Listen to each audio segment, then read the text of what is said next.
샬롬. 2024년 9월 5일 더위 묵상입니다. 일부가 아닌 전부라는 제목으로 함께 나눌 말씀은 열왕기하 3장 2절 3절이에요. 그가 여호와 보시기에 악을 행하였으나 그의 부모와 같이 하지는 아니하였으니 이는 그가 그의 아버지가 만든 바알의 주상을 없이 하였음이라. 그러나 그가 느밧의 아들 여로보암이 이스라엘에게 범하게 한 그 죄를 따라 행하고 떠나지 아니하였더라. 아멘. 여러분, 북이스라엘 역사상 가장 악한 왕으로 평가되는 왕이 누구죠? 아합 왕이죠.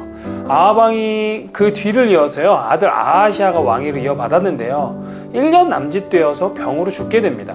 그리고 그가 남긴 아들이 없었기 때문에 그의 동생 여호람이 왕위를 이어받는 거예요. 그는 북이스라엘 왕국을 사마리아에서 12년간 다스렸다고 해요. 오늘 본문은 그 여호람 왕의 통치에 대한 전반적인 평가로 시작되고 있습니다. 여호람은요, 여호와 하나님 보시기에 악을 행하였으나 그의 부모 아합과 이세벨만큼은 악하지 않았다고 합니다. 그 이유는요, 그의 아버지가 만든 바알의 우상을 없애버렸기 때문입니다. 그리고 이어서 여호람은 비록 아버지만큼은 아니었으나 이스라엘을 죄에 빠뜨렸던 여로보암의 죄를 따라 그대로 행하고 그 죄에서 떠나지 않았다고 평가되고 있어요.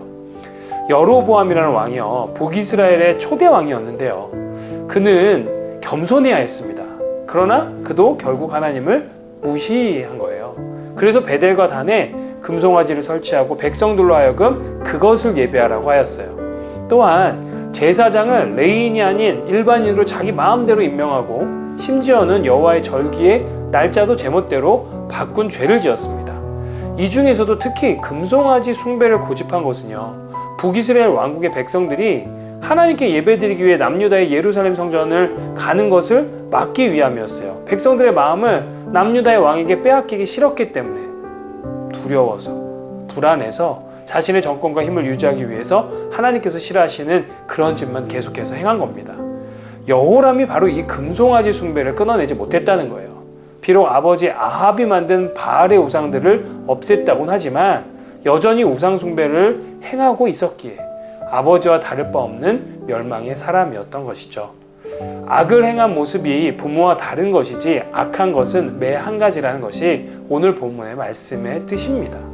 사랑하는 성도 여러분, 내가 이전보다는 덜 죄짓고 덜 악하게, 그리고 조금 더 착하고 선하게 살게 되었다는 것이 하나님 앞에서 얼마나 큰 의미가 있을까요? 사실 아무런 의미가 없다는 거예요. 다시 말해, 10개의 죄를 짓고 있는데 그 중에 2-3개 줄였다고 나머지 7개의 죄에 대해서도 괜찮아지는 것은 아니란 말이죠. 반대로 성도로서 하나님께 마땅히 드려야 할, 보여야 할 여러 가지 모습 중에 일부만 드리고는 나머지는 소홀히 한다고 해서 하나님 그럼 괜찮잖아요 한다고 해서 하나님이 기뻐하시지 않는다는 거예요. 이것을 우리는 소위 하나님을 기만한다라고 하는 겁니다. 하나님께서는 우리의 모든 것을 아십니다. 이만하면 되겠지의 생각은 착각의 가능성이 매우 높습니다. 하나님께서 원하시는 것은요, 우리가 악에서 완전히 떠나 당신의 거룩하고 신실한 백성이 되는 거겠죠. 하나님께서는 우리의 일부를 원하시는 것이 아니라 우리의 전부를 원하시는 것이겠죠. 우리가 이걸 좀 기억했으면 좋겠어요. 우리의 마음을 다하고 목숨을 다하고 뜻을 다해 주 우리 아버지 하나님을 사랑하는 것을 우리에게 원하신단 말이에요. 그런데 우리는 너무나 불완전하죠. 그래서 우리의 삶에서 완전히 악에서 떠나는 것도, 우리의 생명을 다해 우리의 모든 것을 하나님을 사랑하는 데 드리는 것은 불가능할 수 있습니다. 그러나 힌트가 있어요. 하나님께서 먼저 우리를 그렇게 사랑하셨다는 거예요. 마음 다하여, 목숨 다하여, 뜻 다하여 우리를 사랑하신 그 사랑의 증거가 예수님 아닙니까? 그래서 그 예수님 만나면 되는 거예요.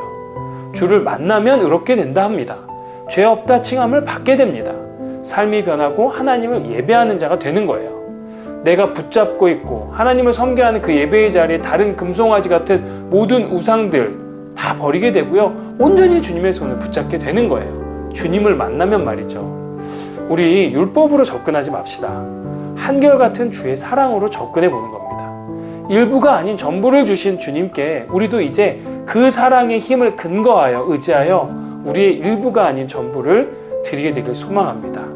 그렇게 여러분들 주님 만나셨으면 좋겠습니다. 우리 주님은요, 우리의 모든 것을 드려도 아깝지 않으신 분입니다. 샬롬.